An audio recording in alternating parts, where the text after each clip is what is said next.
Yeah, so here we have Mr. Steve Trowsdale. Good mornings and good afternoon to you, Mr. Steve. How are you? I'm very well, thank you. How are you?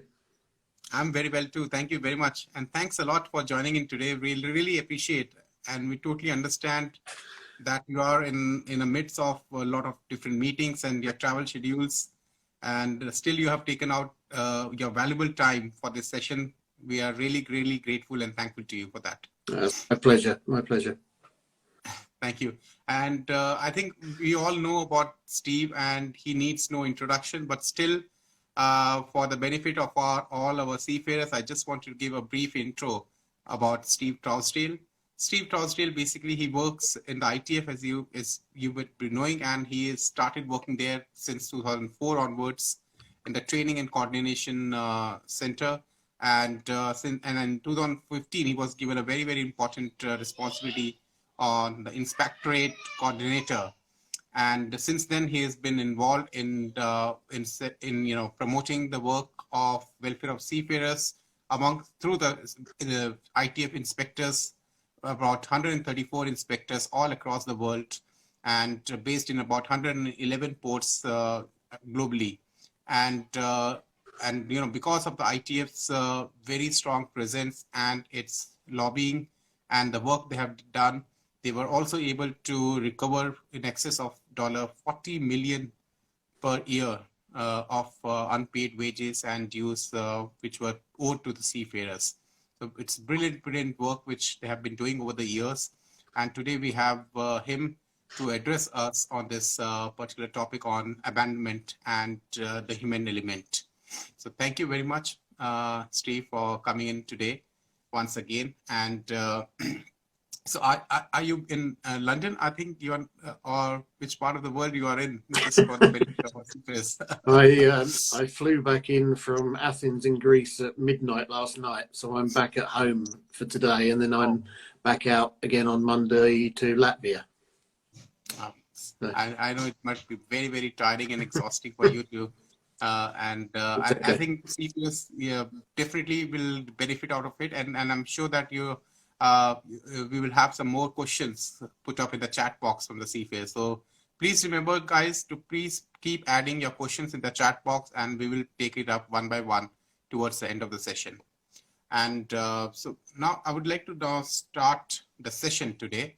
And as it's now exactly 4 in the clock in Indian time. And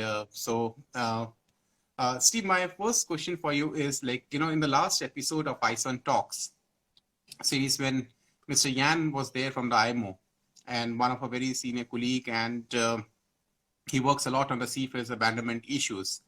He mentioned that this year they are looking at to see the highest number of cases being reported to the ILO and IMO international database on abandonment seafarers.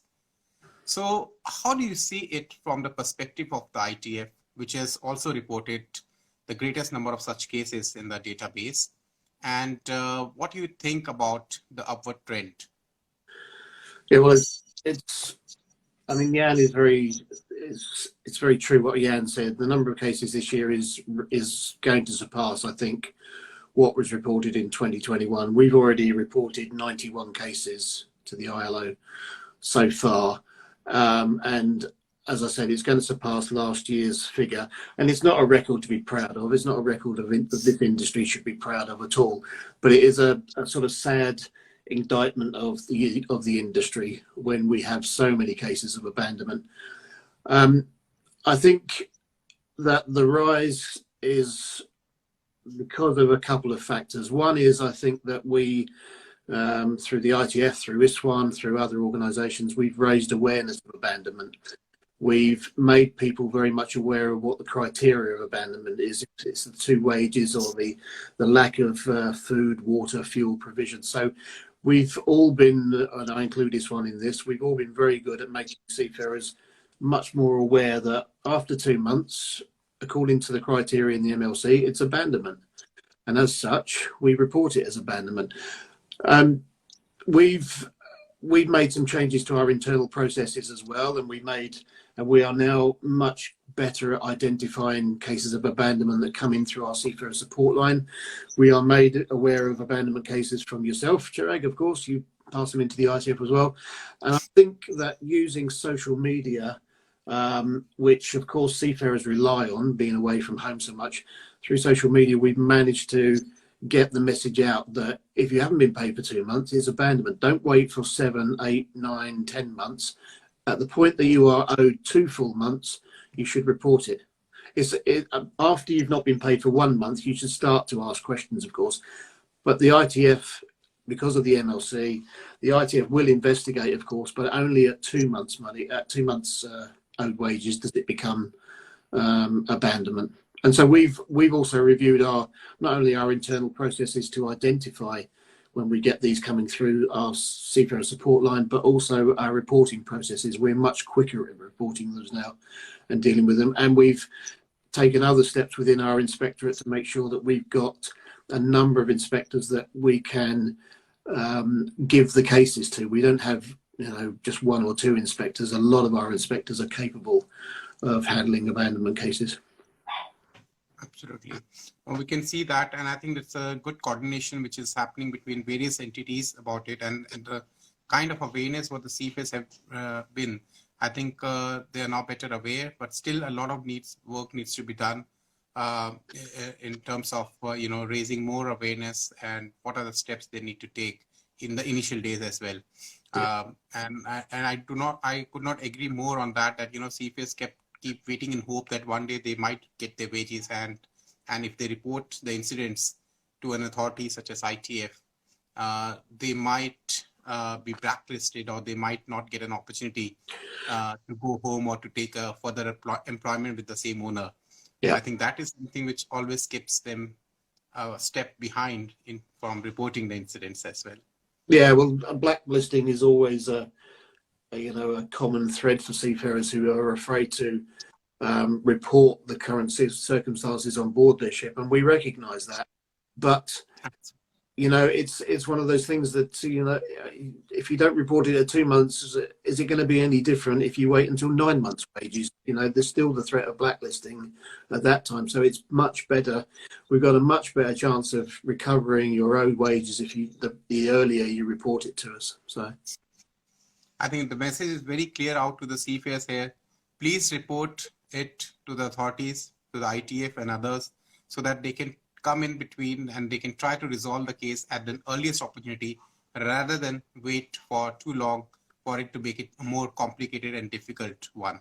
Yeah. So thank you, Steve, for that. And I would like to now go on into my next question, which is like the seafarers are actually known as the invisible workforce. We see only the ships, but not the seafarers anymore, because they're behind the ships. They're working under the in the engine room or on deck, and they are not been as much recognized as a workforce, and their rights are sometimes been neglected or dismissed, or for several reasons that they're not been given that priorities what they should be getting it.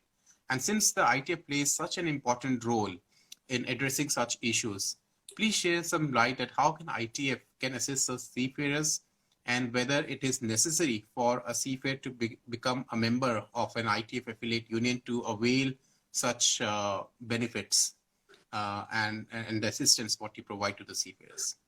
Okay, so you're very right when you say invisible workforce, Chirag, because that's exactly what seafarers are. Because if you ask a member of the general public the last time they saw a bus driver, a train driver, or a truck driver, they'll say yesterday, today, whatever.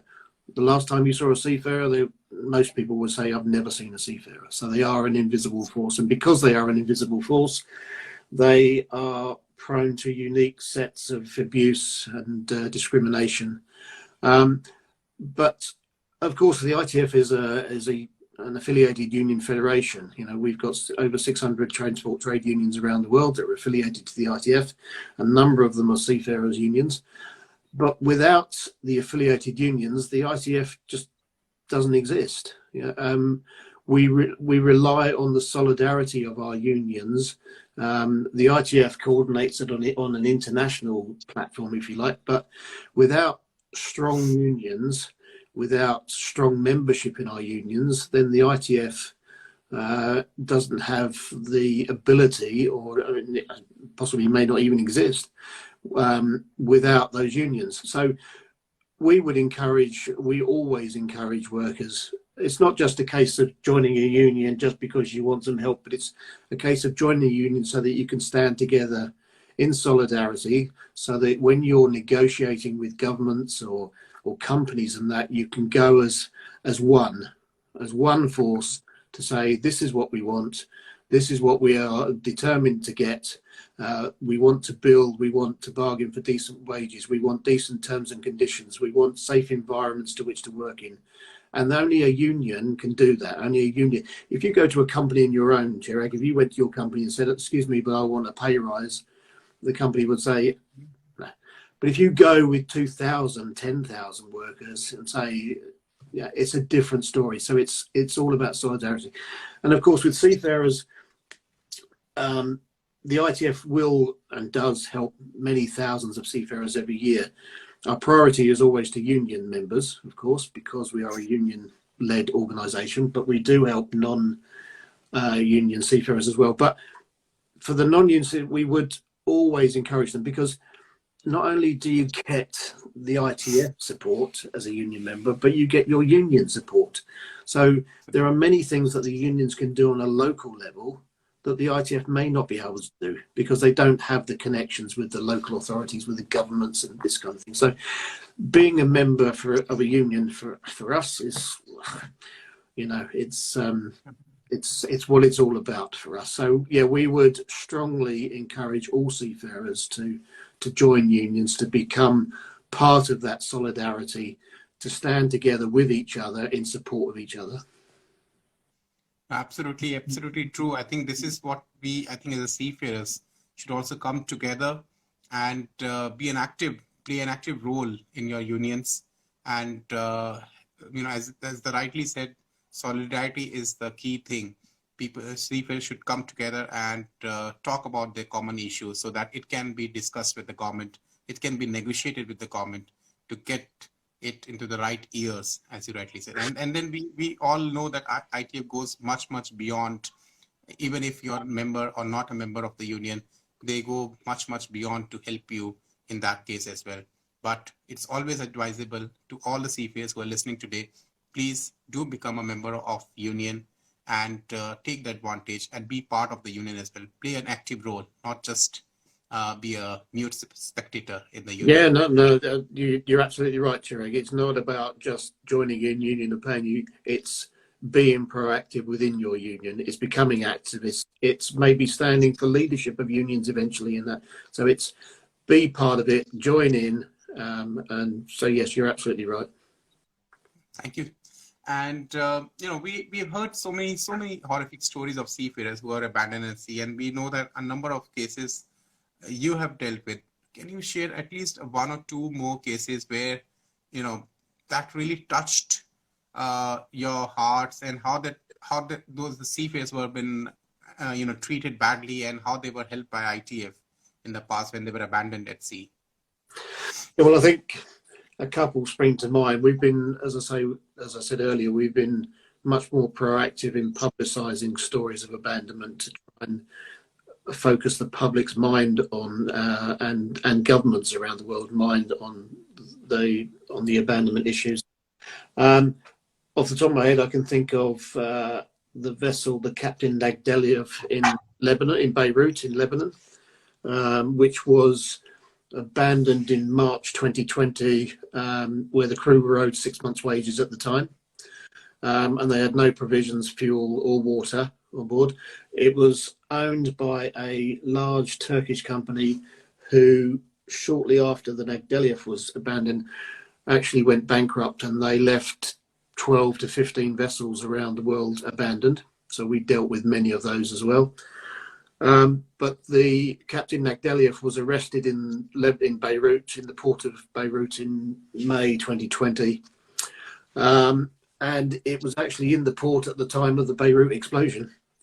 But it wasn't, thankfully, it wasn't that close to the explosion. But those seafarers were left alone by this company. The ITF, we supplied food and water and fuel a number of times to these crew members on board, and very difficult circumstances, difficulty with local authorities in order to take people off the ship and repatriate them home.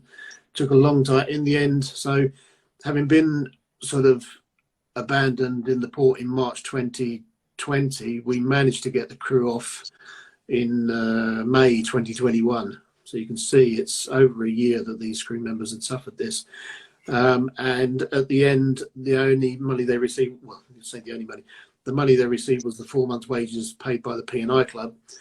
But the case is now in the Lebanese courts. So, and it's still tied up in the Lebanese courts at the moment. So we're still waiting on that. So that's one that was obviously part of a larger abandonment on these other ships, but it dragged on for a long time, and we did have to supply the ship 2 or 3 times with food and water and fuel because they would have had absolutely nothing, these seafarers. And I suppose the second one that comes to mind is the chief officer on the Aman, a vessel called the Aman, which was detained at the Suez anchorage in 2017. And by that time, the chief officer had only been on for 2 months. He'd only been on the board for 2 months. Egyptian red tape meant that the vessel stayed at anchorage for 2 years and was due to be sold. And the chief officer was tricked into signing a document that made him the legal guardian of the vessel. And in September 2019, all of the other crew were repatriated, leaving just the chief officer on board because he'd signed this document to say that he was the legal guardian. For the next 2 years, that chief officer lived alone on the vessel. The ship actually ran aground in 2019. And once it had run aground, he was having to swim 200 yards back and forwards to the shore to pick up food, water, and to charge his phone. And there are pictures on our website, on ITF Seafarers website, where it shows this poor guy wading into the water to swim back to his ship. He had no electricity, no food, no water, as I said. So he was, and in total, we got to know about the case in the end of 2020, and by April 2021, we managed to repatriate. We'd done a deal with the Egyptian unions, and we'd got somebody to take his place on board. But by that time, he'd been on that ship for 4 years, and that's a serious case of abandonment. So I think probably those two. I mean, there are hundreds, Chirag. We could spend all day going through, but they are two that just sort of come immediately to mind. That story, I think that gives us a shivers, when we're listening to that and when seeing the pictures, and the resilience among the seafarers. I think it's upgradable. I think it's been misused in some of these cases, that they've been mistreated like that, and which they never should have been in the first place as a human being. Yeah. And we are in this 21st century, and we are seeing such kind of incidents. It's really shameful, and it is. I really hope that the things starts changing from here, and it's not only seafarers. I think everybody needs to treat each other nicely as a human being. Well, it's actually outrageous and just downright disgusting how some people just think that seafarers are a throwaway commodity to be used up and then discarded as if you would discard a piece of rubbish or something. It's absolutely disgusting that some people think that they can do this to individuals. No, not acceptable at all, as you rightly said. So what advice do you want to give to the seafarers when they are abandoned on ships, and how do they look after themselves during that circumstances? It's not easy to get a solution in quick time when you're abandoned. It might take few days to few months, and as you just said, 4 years. So what they should be doing during this time to look after themselves? Well, I think I would probably say they need to start before they've even joined a ship, because there are some indicators that you know, you could be abandoned if you join a particular ship. And one of the things we're finding, Chirag, is that a lot of seafarers are picking up jobs from adverts on Facebook, and there are a lot of scams going around. And if they're not scams, they are jobs that will be advertised as being this wonderful thing, and when you get on board, in actual fact, you find you're not on the ship that you thought you were going to go on, or you're shipped to, you think it's a job in, I don't know, the UAE, and you end up in Iran on a tug that hasn't moved for 2 or 3 years. So there are some indicators, and I would always say, before you talk about how you deal with abandonment, but that seafarers should look. Facebook is not the right place to look for a job. Okay, there are some reputable companies on there advertising, but of course you've got crewing agents and manning agents that should be registered in India and Bangladesh and Pakistan, and you know, there are registered agents, so you should always go through a registered agent in order to look for work. If you find yourself on an abandoned vessel because you haven't been paid for 2 months, or there's a lack of food, water, and fuel, the thing that helps us the most is if you cooperate with us. If you report it to us, we are going to want to know a lot of information. We are going to want to know copies. We are going to want to see copies of contracts, how much you're owed, how much you're paid, documents off the ship, and sometimes there's an unwillingness to part with some of this information. But unless we get that information, we can't effectively deal with the abandonment. We can't go to companies with only half the information. We have to be fully aware of exactly how much is owed, how much people have been, how long people have been on board, what their contracts of employment state. So I would suggest that they fully cooperate with the ITF or ISWAN, whoever else is dealing with the abandonment at the time, to provide them. And also not to, we've had instances, and I'm sure you have as well, Chirag, where you work on a particular case and seafarers have come to me and said, well, we've done a deal with the owner and we're taking cash, and we've signed a document, and once you've signed a document to say you've received all your wages, there's little we can do, if anything, to recover anything else. So an example is that I was working an abandonment case, and the seafarers were owed 6 months' wages. The owner came to them and said, I'll give you $200 cash and I will pay you the rest next month. They signed the document and stepped off the ship. Needless to say, the owner never paid them the money. So don't sign anything, don't agree to anything until you've spoken to the ITF or ITF inspector who's dealing with the case, ISWAN, so we can guide you and we can look at what's being offered to you before you make that judgment on whether you should accept it or not. Absolutely, absolutely true. I think this is something which we always deal with in the helpline that we run in the ISWAN. You know, normally seafarers comes to us and tell them that we have been given this kind of documents, and unless we sign the document, owner is not going to repatriate us. And as you rightly said, they tend to deviate from their issue and then end up in more difficult problems later on. And at that time, the organizations like ITF have limitations in supporting the seafarers once you have already signed. So I request all the seafarers who are listening today to please contact ITF if such an arrangement has been made, offered to you through a owner or his agents. Please discuss the case with the people whom you have reported the case, so they can guide you better what you need to do in those circumstances. And please, yeah. And I would also say, Chirag, as well, that, you know, before joining a vessel, seafarers can always look at the ILO abandonment database and see, because we do get, as you know, we get repeat offenders of vessels where we repatriate crew only for a new crew to join, and then 3-4 months later they're in the situation. So seafarers can look at the ILO abandonment database, see if there's anything on there that says that the ship they're likely to join is already abandoned or has been abandoned. They can always contact the Sea Support email address and ask us about a particular vessel I apologise, one of my dogs is barking in the background.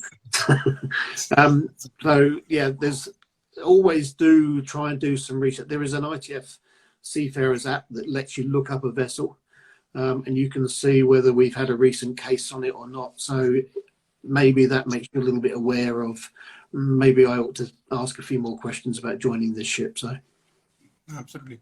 I think this is, very necessary for each seafarer. Please do proper research before you sign a contract or look forward to join a ship.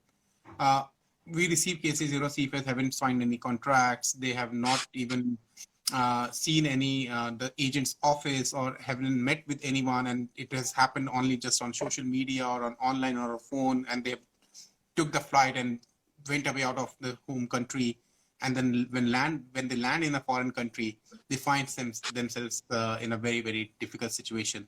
Yep. So guys, please do remember to check your documents properly, ensure that you have carried out proper research work as been informed to you in this session, and before you really sign up your contracts and move on board ship for a job. My next question to you is about the recent MLC amendment around protecting the well-being and the welfare of seafarers are very, very welcome. And some of them are going to help us, the seafarers. They are going to benefit the seafarers in the coming years. And we see that amendments. And are there any more, are you also lobbying for more kind of amendments to come in MLC, which may not have taken place yet, but in future, are you looking at those amendments to come in? Yeah, of course. So the recent, with the 2018 MLC amendments around seafarers' wages and contracts, as a result of an act of piracy, making sure that, so they're implemented now, of course. So that does mean that if a seafarer is held captive as a result of piracy, that they are paid their basic wages right up until the point that they are finally repatriated, and the owner is obliged to repatriate that seafarer as well when it happens. So that's a big thing for obviously seafarers that unfortunately find themselves captured as a result of piracy. I mean, yes, we are lobbying our seafarers section of the ITF, are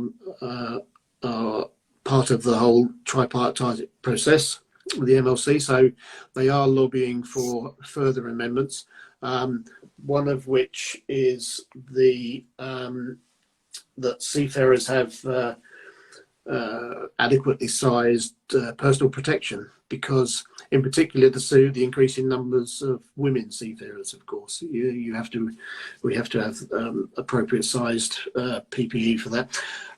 Good quality drinking water, we're lobbying on that, and it should be available free of charge for seafarers.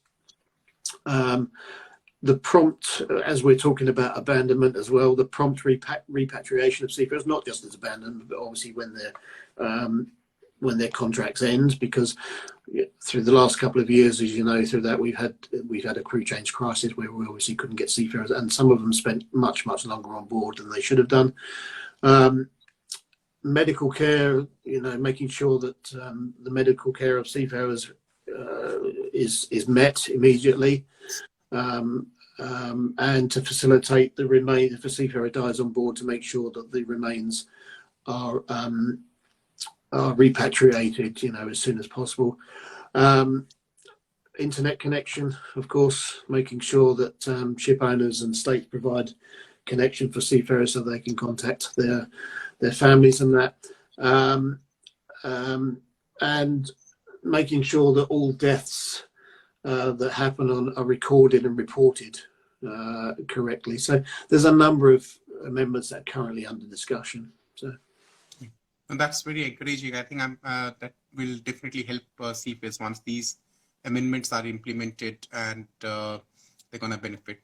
I think that brings me to the end of the session. But I think before we ask the seafarers more questions about, I think we put up some few in the chat box, they put up some questions, so we'll take it up one by one.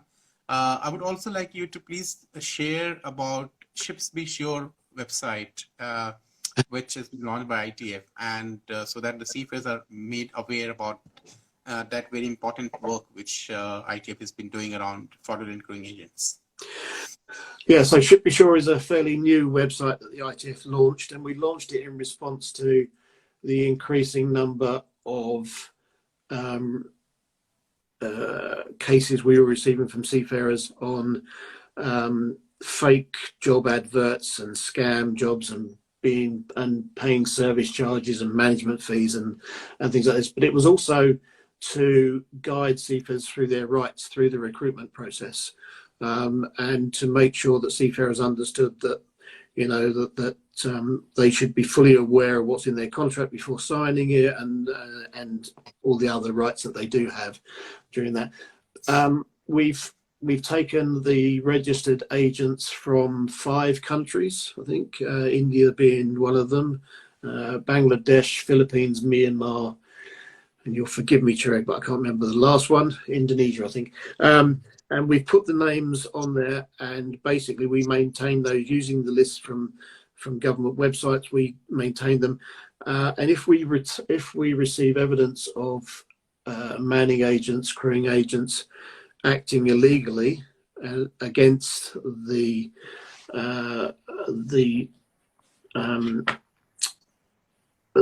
what's outlined in the MLC in terms of charging fees or other illegal, we will red list them.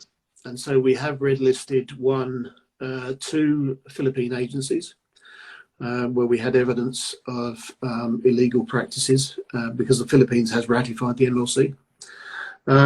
And at the same time, we also maintain a page on scam alerts. So this is people who offer up fake websites, fake company names, even fake contracts of employment, and all kinds, so that people can see. There's a big one going around at the moment, just for any of the people that are part of this at the moment. There is one for I think they're called Global Marine, not Global Marine. I'll have to look up the name, but it's a UK-based company, and we constantly get people saying, "Is this fake? Is this fake? Is this fake?" But look on ShipBeSure, look on the scam alerts before you come to us. If you can't find anything on the company, you've only got to put one word search of the name of the company. If you can't find any information on there and you're still not sure, then yes, you can send it in to jobscam@itf.org.uk, and we'll investigate. And if we find it, then we will certainly update the scam alerts page with that information as well. So we're really proud of that website. Oh, absolutely. I think that's going to be extremely beneficial for the seafarers to look at that as one of the additional research what they should do before they join any vessel or deal with any agents. I think that is going to really help them out a lot. One it's fully developed, and once more number of agents are there, and who are making nuisance around for the seafarers' life, and how we know that how many seafarers are affected, and not only the seafarers are getting impacted. I think it's the entire family and the dependence on them. They struggle a lot during the entire process. Yeah. So thank you very much, Steve, for joining today. There is a lot more on this subject. I think it's such a vast subject. We can keep on discussing for hours and hours. But I think because of the time schedule we have today, I think I would like to now invite some questions being put up on the chat box to take it up. And so a question has been asked by Seafarer Maritime Universe. Is like what are the steps been taken by ITF to ensure MLC is been implemented on board strictly, and why can't the ship owners who are who are not following the proper law are imprisoned? Yeah, well, it's certainly difficult to imprison ship owners. So it's not difficult. It's just not possible at the moment. The only thing that we can do with ship owners who don't abide by the MLC is to publicise who they are, and that's something that we are working on. We're looking to ensure that any ship owners who abandon seafarers, chronic abandonment, things like the Captain Negdeliev that I told you, the Oman, that these companies are identified and are made publicly, their names are made publicly available, so that seafarers can actually see who these companies are. But it's not unless governments implement the Maritime Labour Convention, it's then down to their national laws about what steps they take against these agencies or these companies if they don't abide by the MLC. But none of them, as far as I'm aware, arrest and imprison ship owners for that kind of thing. But I think the thing for us to do is just to constantly make seafarers aware of which companies are consistent. As I said to you earlier, Chirag, we do get repeat offenders. Which of these companies are abusing the seafarers on board their ships so that seafarers can make informed judgments about joining the ships under those companies. Thank you very much. I hope that answers the question, and I'll take on the next one. Pankaj Mishra is asking about that. Can we know that about the ITF helpline, which can be accessed via WhatsApp? Does that exist, and what through the WhatsApp as well? And he again asked the second question is, can ITF assist in case a company breaches employment contract, at the same time protect the seafarer from harassment? Right, so the first one is, yes, we do have a WhatsApp number. And whilst we do have somebody monitor, so we're not the same as ISWAN. We don't have a 24-hour helpline like ISWAN does. I have a team in London who deal with cases that come into the ITF, but they are not 24 hours. The WhatsApp number and it's the same number for Viber and text messages as well, is predominantly because we recognise that seafarers sometimes don't have access to email or internet necessarily strong enough to send emails. And also for like an emergency thing, because we do try to monitor that as much as we can. But if it's a very quick question, then yes, WhatsApp, Viber is the way to go. If it is because you're abandoned, or you've got a claim against your contract, or you've got a medical issue, then we would need it as an email, because we will need a lot more information than you can gather usually on a WhatsApp conversation. So typically somebody coming in on WhatsApp, if the person monitoring the messages can answer the question, they will.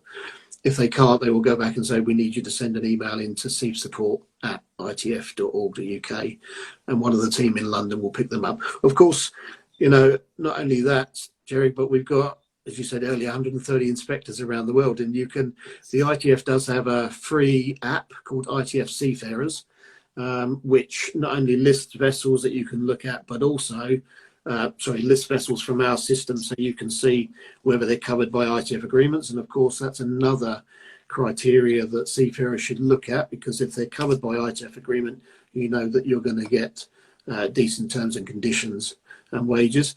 But also, you can look up the list of our inspectors, their contact details, their phone numbers. Most of them are on WhatsApp or something like that, and their email addresses. So yes, you can use that. So, and you have to remind me of the second question, Chirag. Right? No, that's okay. The second question he was asking about the employment contract. If the company breaches an employment contract, how the ITF is going to protect the seafarer from the harassment that the seafarer could face because of you are taking initiative actions against the company? Yeah, this is another thing that we face, of course, because as we were saying earlier about blacklist, there is a lot of intimidation, because as soon as companies identify that a seafarer has contacted the ITF, we do see cases of intimidation. That I would always say that if a seafarer contacts us on any case, we and ask for their name to be kept out of it, quiet, whatever, we will always abide by that. We will never give the company. We will go anonymously and just say to the company, we have a seafarer. Yes, of course, if it's a small ship with a small number of crew, it reduces down, but we will never give away information that gives away that seafarer. And it is possible for us to deal with cases without necessarily naming the seafarer.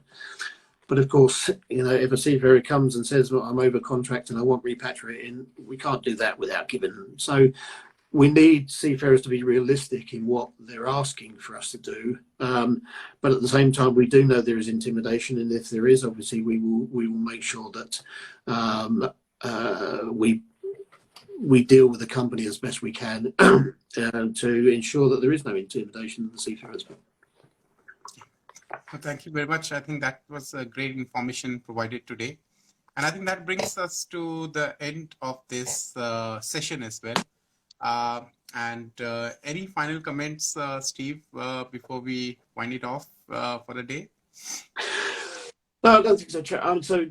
It's been very good. So thank you very much. I've never done this before, so thank you very much. It's been very good for me as well. Not only, but as I say, I just think that there is organisations around looking to help seafarers, ISWAN, ITF, but I do go back to the point we discussed earlier that in order for us to be able to, if you look at the MLC and the union's involvement in getting that through, in helping to get that through,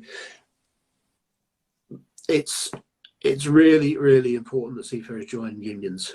And I get, and I suppose it's a bit like I suppose the only analogy would be is a bit like car insurance. You pay for it in the hope that you never have an accident, but if you do, you've got cover. You are covered, you are supported, and that's the same with the union. Okay, the union is always going to be there for you, and the ITF obviously behind our unions and that. So I would strongly encourage seafarers to join unions.